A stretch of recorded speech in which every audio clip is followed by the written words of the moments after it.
नमस्कार मंडळी, मी doctor Saurabh Joshi, astrologer, वास्तू कन्सल्टंट, लाईफ कोच आणि IPHM ॲक्रेडिटेड काउन्सिलर. मित्रांनो, आजचा जो विषय आहे तो प्रॅक्टिकल बेस्ड आहे, जो माझा पर्सनल एक्सपिरियन्स आहे डे टू डे क्लायंटसोबत जे मी इंटरॅक्शन करतो त्याबद्दलचा.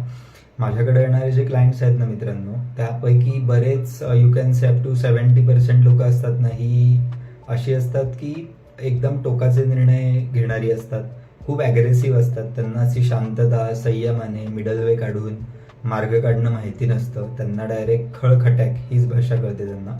सो अशा क्लायंट्ससाठी मला काही गोष्टी विशेष करून सांगायच्या आहेत की सगळ्यात महत्त्वाची गोष्ट मित्रांनो, की तुम्ही जे म्हणता ना की नाही मला याचं डायरेक्ट आउटपुट पाहिजे, मला हेच करायचं आहे, ते नाही मिळालं तर मला काहीच नाही करायचं, किंवा मला हेच पाहिजे, हे नाही तर मला काहीच नको.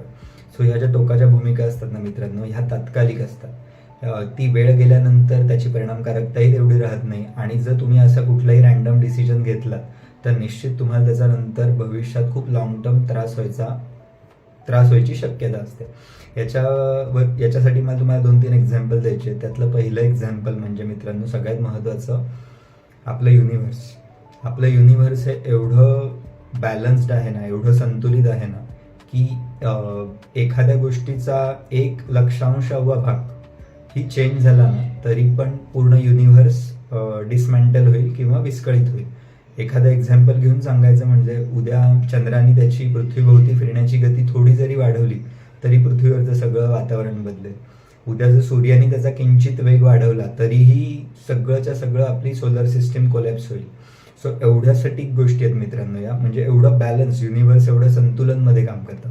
नेक्स्ट उदाहरण घ्यायचं झालं तर आपण स्वतः इन द सेन्स आपण पंचतत्वांचे बनलेलो आहोत. हे पंचतत्व जेवढी बॅलन्स तेवढे आपण छान काम करू शकतो. जर त्यांचं संतुलन कुठेही बिघडलं तर आपण काम नाही करू शकत मित्रांनो. हे दुसरं उदाहरण. तिसरं उदाहरण म्हणजे आपल्या डे टू डे लाईफमध्ये आपण जेवतो, तर त्या जेवणात सगळं प्रमाणात असतं. तिखट, मीठ, मसाला, या सगळ्या गोष्टी. सो त्याच्यात कुठं कमी जास्त झालं तर तुम्हाला जेवणाची चव कशी लागेल? आपल्या लाईफचं पण आणि प्रत्येक प्रश्नाचं उत्तर देताना पण हीच गोष्ट तेवढीच महत्त्वाची असते मित्रांनो, संतुलन. Middle way is the key. याचं कारणच हे आहे की कुठलाही तुम्ही टोकाचा निर्णय घेऊन आहे ना, तुम्ही तुमचं आयुष्य लॉंग टर्मसाठी विस्कळीत करणार असता. आणि कुठंतरी जाऊन मला ते दिसत असतात लांबच्या गोष्टी. सो त्या पर्स्पेक्टिव्हली मी क्लायंटला हेच गाईड करतो की एक तर पहिली गोष्ट, तुम्ही मध्यम मार्ग काढा प्रत्येक गोष्टीतून. कारण आयुष्य हे ना या टोकावर आहे ना त्या टोकावर आहे. आयुष्य म्हणजे एक मध्यम मार्ग आहे.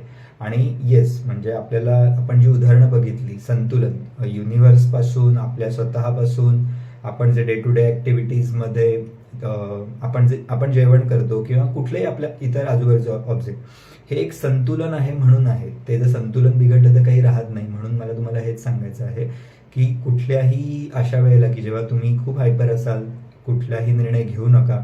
त्या पर्स्पेक्टिव्हली शांत व्हा, डीप ब्रिदिंग करा, जेणेकरून की तुमची पॅरासिम्पॅथेटिक नर्वस सिस्टीम ऑन होईल. आणि पॅरासिम्पॅथेटिक नर्वस सिस्टीम जेव्हा तुमची ऑन होईल ना मित्रांनो, तेव्हा तुम्ही शांतपणे लांबचा विचार करून आणि जो तुमच्यासाठी लॉंग टर्मसाठी हितकारक असेल असा निर्णय निश्चित घेऊ शकाल असं मला वाटतं. याच पर्स्पेक्टिव्हली जाता फक्त एवढंच सांगायचं आहे की संतुलन is the key, middle way is the key. So हे आयुष्यभर पाळा, जेणेकरून की तुमचं आयुष्य खूप सोपं होईल मित्रांनो, असं मला वाटतं.